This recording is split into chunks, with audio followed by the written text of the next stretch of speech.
এই মুহূর্তে খবর পাওয়া যাচ্ছে ভয়াবহ আগুন লেগেছে শহরে। বাইপাসের ধারে দেখতে পাচ্ছেন একটি প্লাস্টিকের গুদামে আগুন। এই আগুন নেভানোর চেষ্টা চালানো হচ্ছে।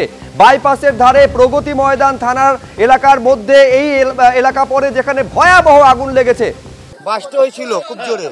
কি বাস্ট করেছিল কি জানি, আমরা জানি না, অনেক কি জোরে বাস্ট হয়েছে। পাক্কর আছে এখানটায়, দোকানদারে বোমের মতন বাস্ট হয়ে যাচ্ছে।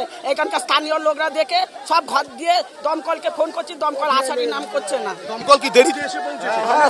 হ্যাঁ স্যার। সুতরাং বুঝতেই পারছো, দমকল দেরিতে এসে পৌঁছেছে সেই অভিযোগ তুলছেন স্থানীয়রা। এবং যে পরিস্থিতি তৈরি হয়েছে, পাশে কিন্তু বহু মানুষ থাকেন, বসবাসযোগ্য এই যে জায়গা, এখানে যেভাবে আগুন লেগেছে সেই অগ্নিকাণ্ডের ফলে স্বাভাবিকভাবে স্থানীয়রা তারা আতঙ্কিত হয়ে পড়ে। তারা নিজেরাই কিন্তু হাত লাগান আগুন নেভানোর কাজে। এবং যে পরিস্থিতি রয়েছে, দমকল ইতিমধ্যে এসে পৌঁছেছে, তারা পাইপ দিয়ে সেই আগুন নেভানোর চেষ্টা চালাচ্ছেন।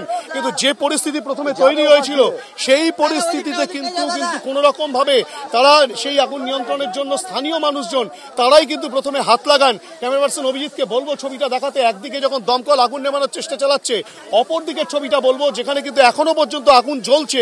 অর্থাৎ চারিদিক থেকে জল দেওয়ার যে প্রক্রিয়া, সেই প্রক্রিয়া কিন্তু দমকল এখনো পর্যন্ত করে উঠতে পারেনি। কি পরিস্থিতি ভেতরটায়? আপনারা তো জল দিয়ে নেভানোর চেষ্টা চালাচ্ছিলেন, দমকল পৌঁছতে পারেনি। আগুন এখনো ধরছে। হ্যাঁ, দমকল কি এখনো পর্যন্ত সঠিক জায়গা পর্যন্ত? এখনো জ্বলে যাচ্ছে। ঘরে আগুন লেগে, ওইখান দিয়ে আগুন লেগেছে। এখানে মিটার ঘর, ওই যে ওখানে মিটার ঘর আছে, পুরো ধোঁয়া হয়ে গেছে।